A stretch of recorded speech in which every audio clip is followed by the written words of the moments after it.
you introduce yourselves? Let me skip down to your pictures. Not that they can't see you, but Macy, why don't you go first? Tell us a few words about yourself and your role, and a little bit about your team because I know you manage the team there. Yeah, super excited to be here today. I've been with Cisco for almost 8 years now, and out of that 8 years, six of it has been leading what we call our talent brand or employer brand efforts. And so we came at this kind of from scratch, and the team has built out both in size, resourcing, and scope over the course of those 6 years. We've learned a lot, we've made a few mistakes. And we've had quite a few successes along the way. So it's been a great journey. Lots of successes. Actually, Audra mentioned our Rally Awards competition, and you guys won several awards last year, which was our first year hosting it. So you guys do some amazing work there. So thank you so much, and thanks for, of course, contributing your examples to the Rally community and sharing that with everyone else. Well, And Madigan, you too, you've been a great contributor to the Rally community. And I know one of the things that has really stood out from the work that you do at Capital One is your careers blog. And I know you're going to bring some of that expertise here. I think it's one of like the best careers blogs that we have in our space. So I can't wait for you to share that with everyone. So tell us a little bit about yourself and your role at Capital One. Sure, and thank you. That's very gratifying to hear since the careers blog is kind of my baby. We stood it up about a year and a half ago. So, over here in talent brand and marketing at Capital One, we're a few years behind the Cisco team in terms of developing content, having the space to tell and share those stories in long form. And I'm actually pretty new to recruitment marketing myself. I have an e-commerce background, a full-fledged digital marketing background, and I like to consider myself a data-driven digital marketer. And so I brought that lens when I came to talent brand and marketing, and really took the blog and used that data-driven background and applied it to the content that we're developing. So I'm really excited to share the strategies that we've put into practice on the Life of Capital One blog today. Fantastic. Madigan, I think you represent, this new cohort of people that are moving into recruitment marketing that are coming from a marketing background. So I really am excited that you're bringing your expertise to this space.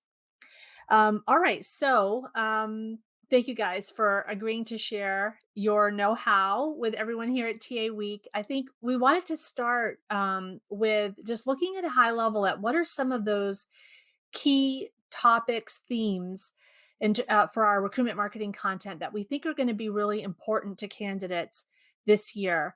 So, Macy, why don't you go first, and then Madigan, give your top list, and then once we kind of read our top 10, we're going to dive into two specific areas and do a little bit of a show and tell and share their strategies with you. So Macy, give us your top five. yeah, so my top five really kind of set around, our first philosophy of don't just talk about if you can work at your company, but why you'd want to. Right. And I think gone are those days where you're just posting on different platforms. We're hiring, right? That's kind of oh, you have a rec open and I can possibly apply. So that may be the if I could work at your company. But we really need to go deep into that content of why. Why would you want to come to my specific company? What makes us unique? What's our culture? What's our people?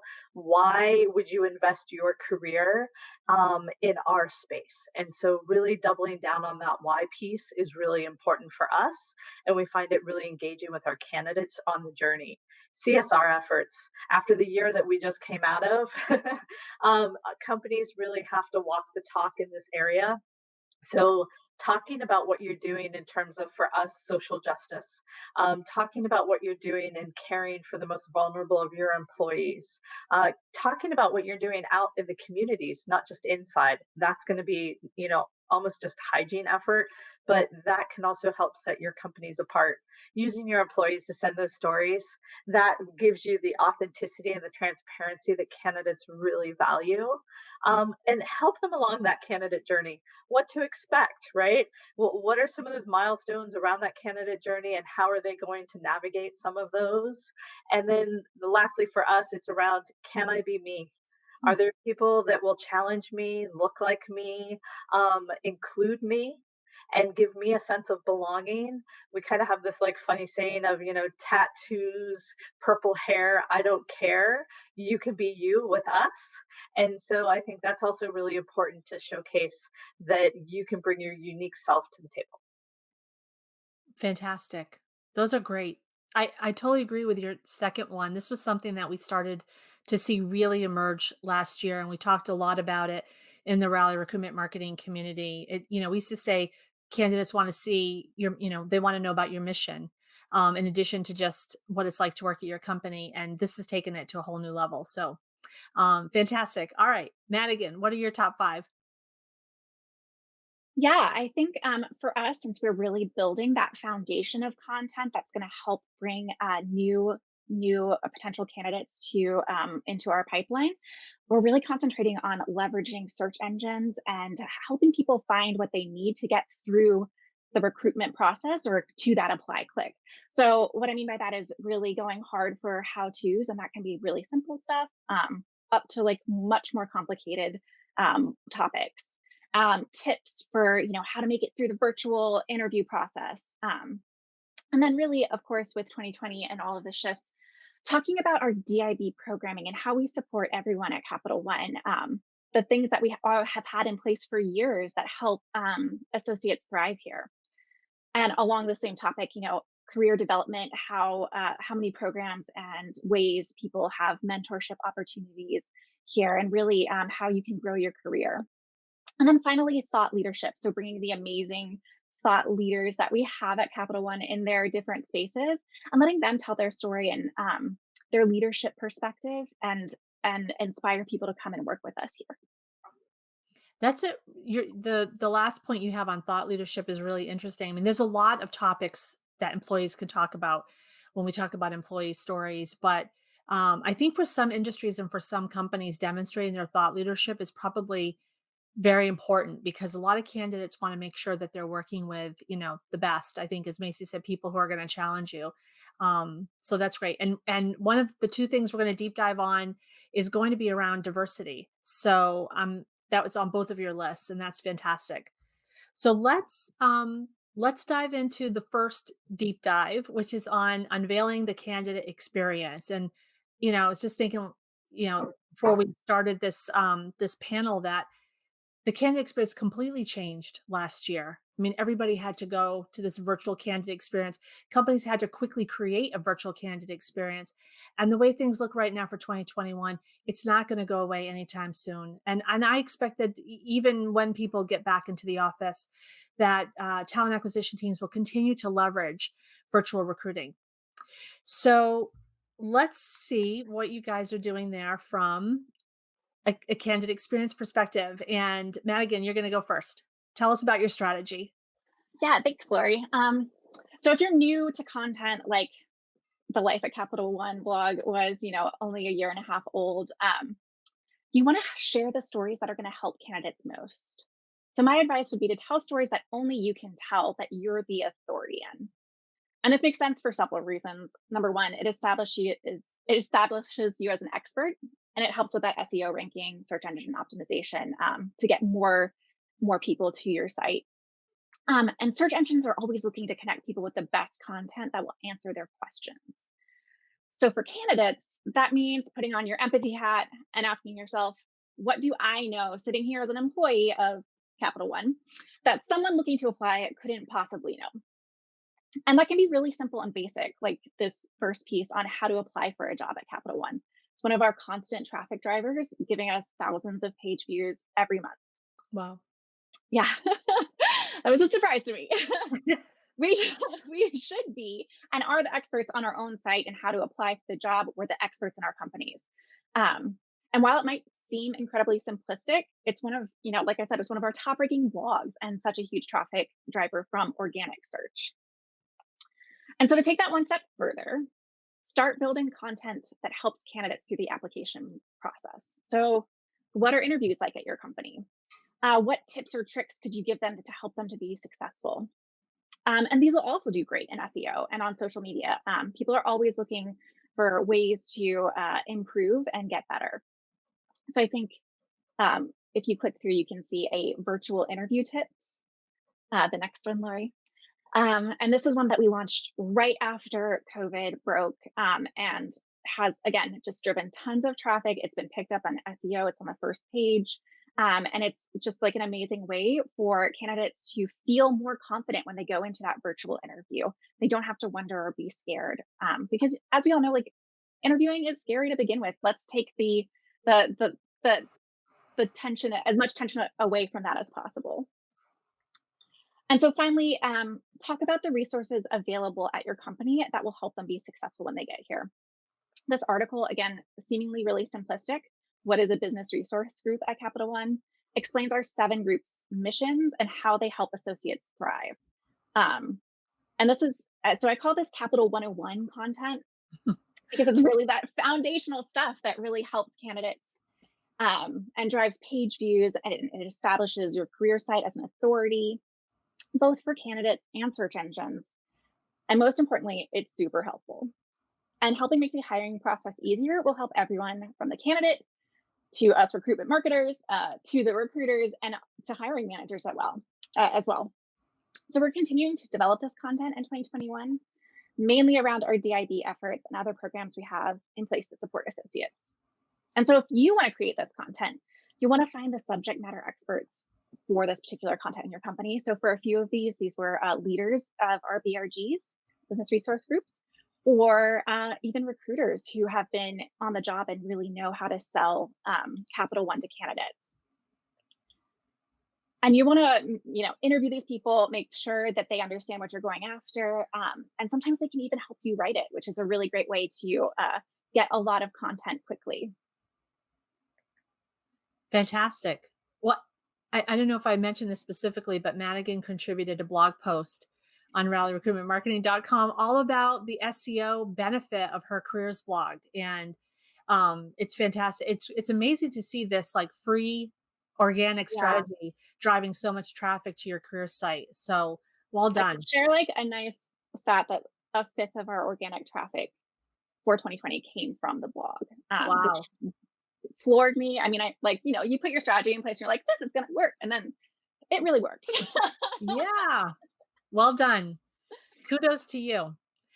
All right. So, Macy, tell us more about what you guys are doing at Cisco around candidate experience. Yes, a lot of the same things that Madigan was just talking about, right? I think, first and foremost, when you're talking about the candidate experience, demystifying some of that process, right?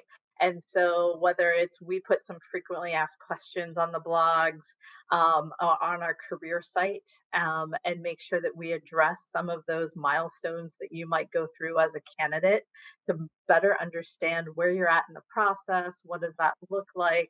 So anything that you can do to help your candidate kind of enjoy the journey, because we know that when you're on that side of the process, sometimes it's a little frustrating, and sometimes you fall into those kind of recruiting black holes. And so our content can help kind of shine a light in some of those moments. And so that's also really important.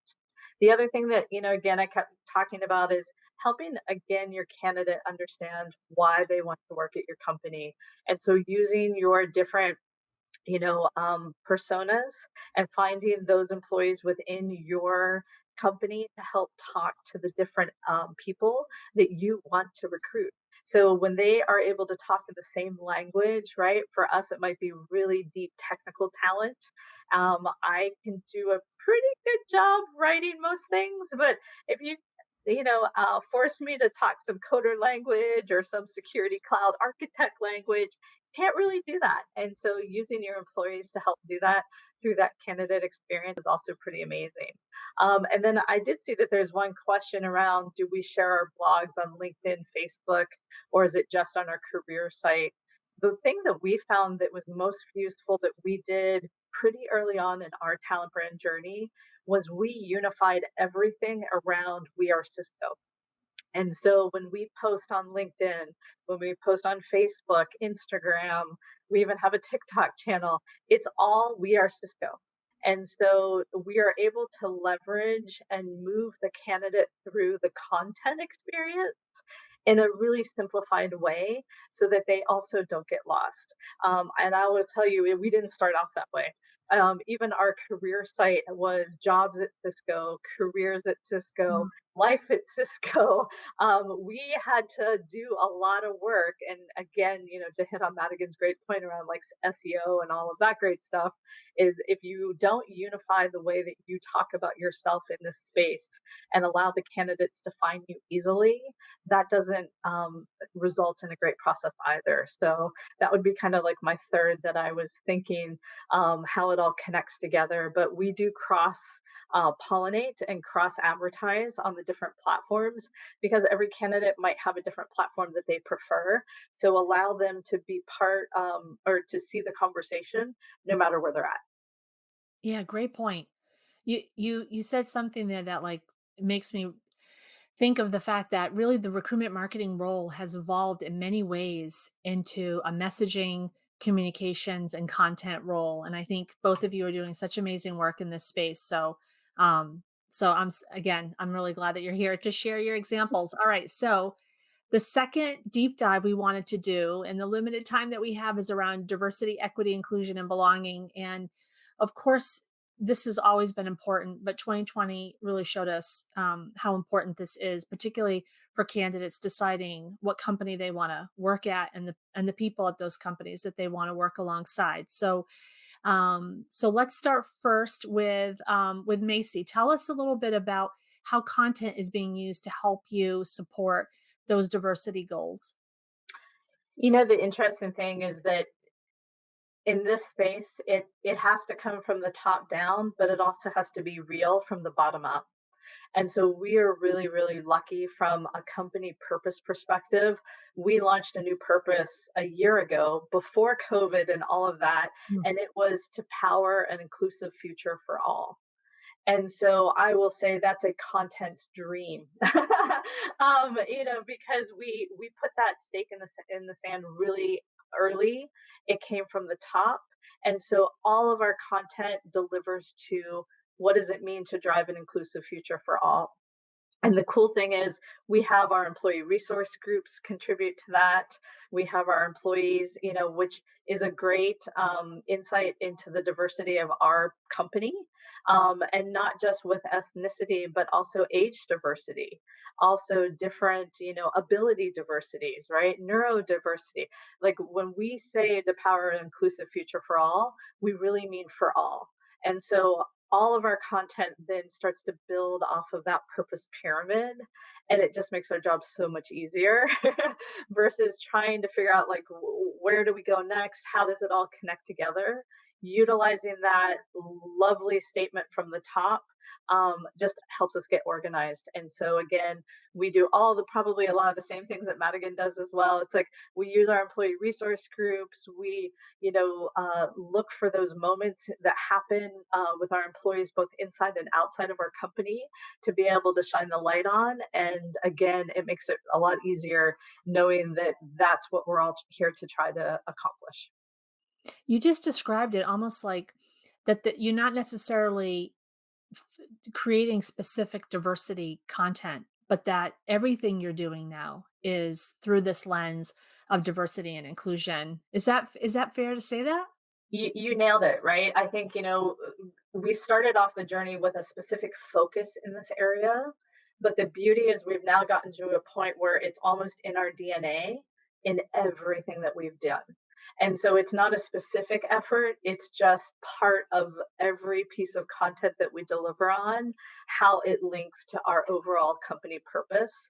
And when you have that, major statement around an inclusive future for all and how do we power it, it's pretty easy to use that as a filter for every piece of a content that we deliver on. Wow. That's fantastic. Something we can all aspire to. We're not all working for companies that are maybe as evolved in that thinking or even, at the point that you're at with your strategies. So, Well, and it um, takes time, right? It's a yeah. journey and we're still learning how to do it. So we by no means are perfect. We still have to figure it out, but it's nice when we have a guiding light. Yeah. Well said. All right, great. All right, Madigan. Yeah, tell us about how you guys approach this at Capital One and share some of the content examples. Yeah, I couldn't agree more, Macy, about consistency being the key in the diversity, equity, inclusion, and belonging space. It's not enough to just do like one-off piece of content or one-off social post and call it done. You can't even just do a handful because candidates are like they're super savvy and they'll know that you're not following through in this space. So when I'm looking at the content that I'm developing, it's consistent messaging, the steady drumbeat of what diversity means to our culture, to our leaders, to the associates, and it's so so vital. So when I was looking at how to build authority in this space, I brought in a content marketing staple, which is the hub and spoke model, and then applied it to each area, relying on our business resource groups. So going back to my SEO strategy, I started with that Capital 101 content. So in the case in the example that I'm sharing here, it was a kind of deep dive on our Blacks in Tech business resource group. It's a business resource group that supports Black technologists and their allies. And then I added in stories as proof points to back up everything that's going on in that space. So we did a story on this amazing Blacks in Tech Summit that Capital One leaders hosted this year. They also had some really great awards that showcased three of our really top associates. And then we built out an internal linking system so the candidates can bounce around. I like to think of content as a playground these days. You know, people might come in one space and end up somewhere else, hopefully eventually on a job and applying, but not always. Um, so, I wanted candidates to be able to see how the support is not just through the programs, but through our learning opportunities. And it's not just through awards or leaders that look like them, but all of this exists at Capital One. Mhm. So we'll keep building on that in 2021. And so if you're thinking about creating this kind of content, I think it's important to understand the employee resource groups or business resource groups, as we call them at Capital One, the leaders in your company that are making an impact and really passionate about sharing stories, and then the program offerings that you have already in place to support your associates. And then once you have this kind of built, it's so easy to find a ton of great stories around this. And again, it's just building that funnel, building that authority in this space. So really excited about the work that we're going to continue to do in this in 2021. Awesome. Both of you talked about like just being very collaborative. First of all, knowing what resources are available to you internally. I think Audra even said that at the beginning, like look to see what you have. And then, be prepared to fill in those gaps and sort of build out your plan. But both of you, I think, probably are pretty plugged in, right, to what's happening within your companies that you need to be in order to be able to pull those stories out. I wonder if you just have a tip for how to do that before we get into the rest of the Q&A that's coming in. Well, I think for me, my team jokes like when we were back in the office, they were like, "Madigan will go to lunch and come back with 10 employee stories," because I would talk to everyone all the time. The elevator is an opportunity for us to find a story. The lunch line is, but now that we've moved virtually, it's really being closer to different teams that are involved in this work. And then also we've just stood up an internal talent community to help elevate stories in these spaces. So I'm really excited about the possibilities there. That's great. That's great. Macy, do you have any tips on how to get plugged in? Yeah, it's funny. First, we started off knocking on doors, right? Literally, literal ones and proverbial ones. We'd hear about something and then we'd go out like heat seeking missiles to try to capture those stories. The cool thing is, once you get to a certain momentum, then the phone starts to ring on the other side because then employees have a story to tell. They're comfortable. They see their colleagues telling their stories and they want to be part of the storytelling machine. And so the fascinating thing is when we even started our blog, we were begging for content and we finally got like 3 weeks out on a content calendar. And then about 6 months in, all of a sudden we looked at each other, we're like, we're booked out like almost 6 months. And then it was Wow. oh, what happens if something new, unanticipated came in?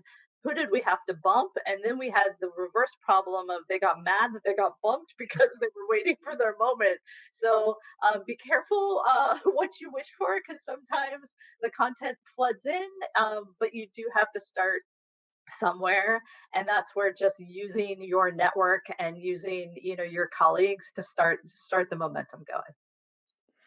We can all aspire to that, to have 6 months of content So planned like I out. said, sometimes it's a little like, I'm sorry, but we're gonna have to bump this one big content for something else. And then you got a few hurt feelings, which isn't good either. Yeah, I know. I know. All right. Well, we've got so many great questions coming in for both of you.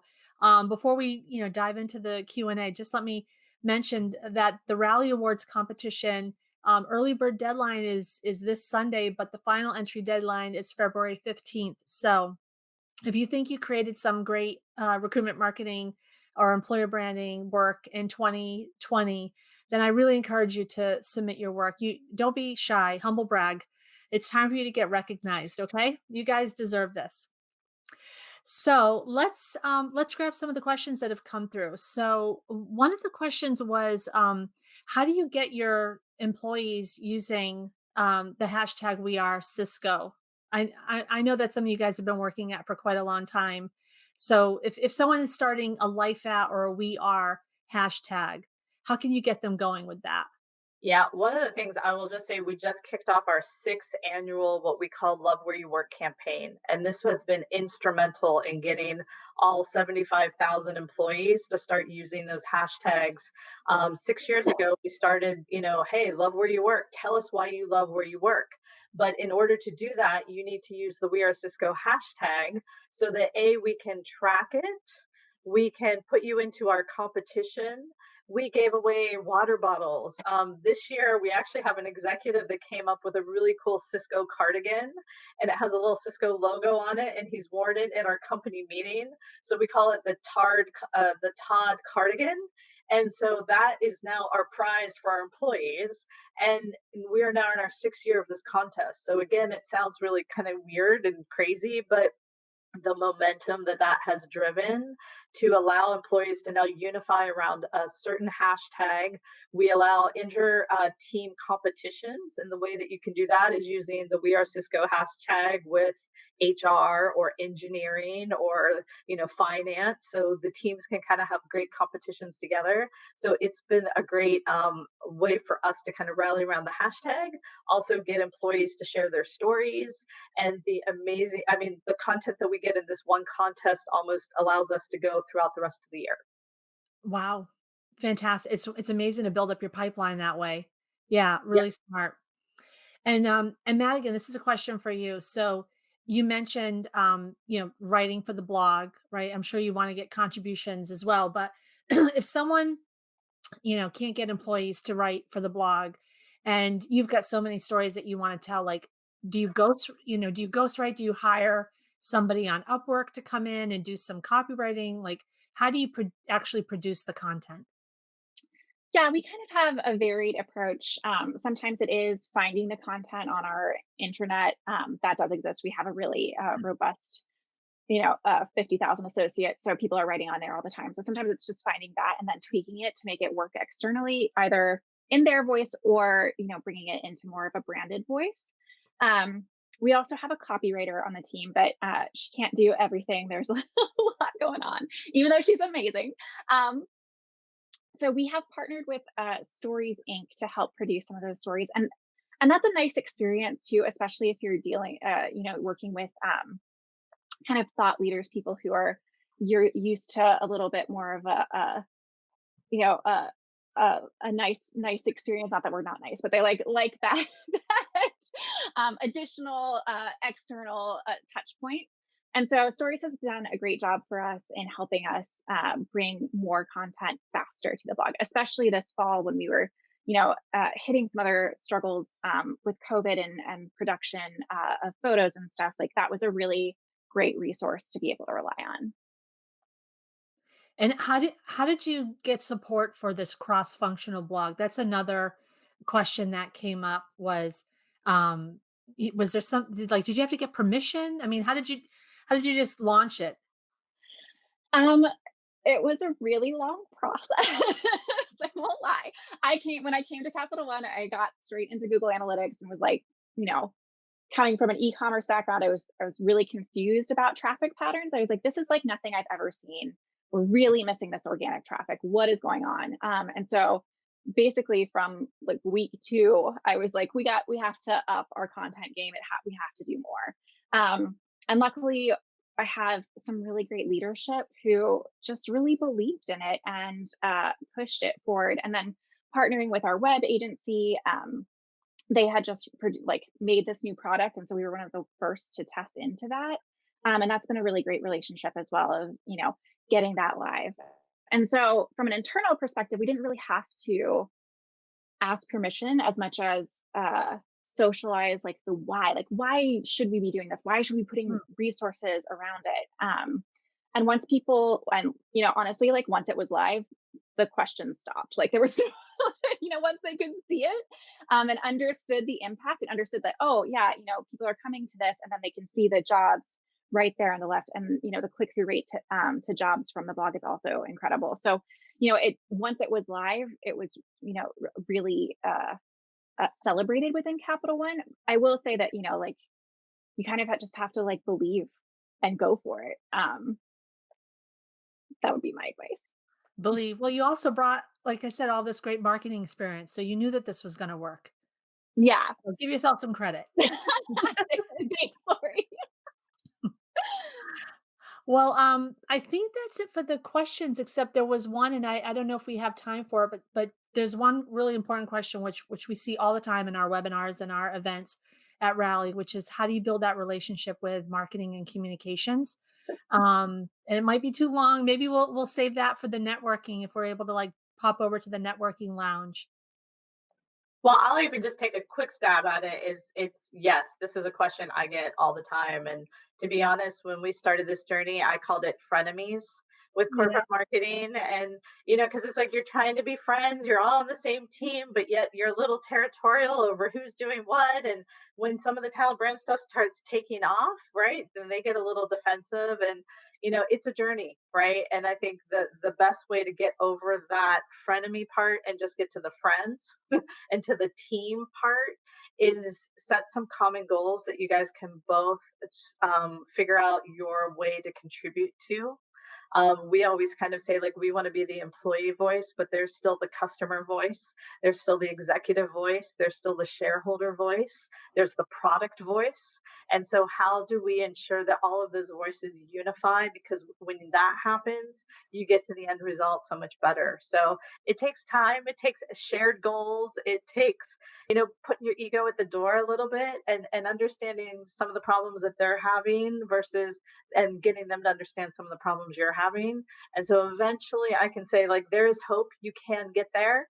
But it takes some work. Well said. Thank you for that advice. That's some career advice right there. Well, thank you, Macy. Thank you, Madigan. This was fantastic. I'm so thankful again that you both shared your strategies and your work samples with us so we can get inspired for 2021. So thank you. And thanks to everyone at TA Week for having us. We really appreciate it.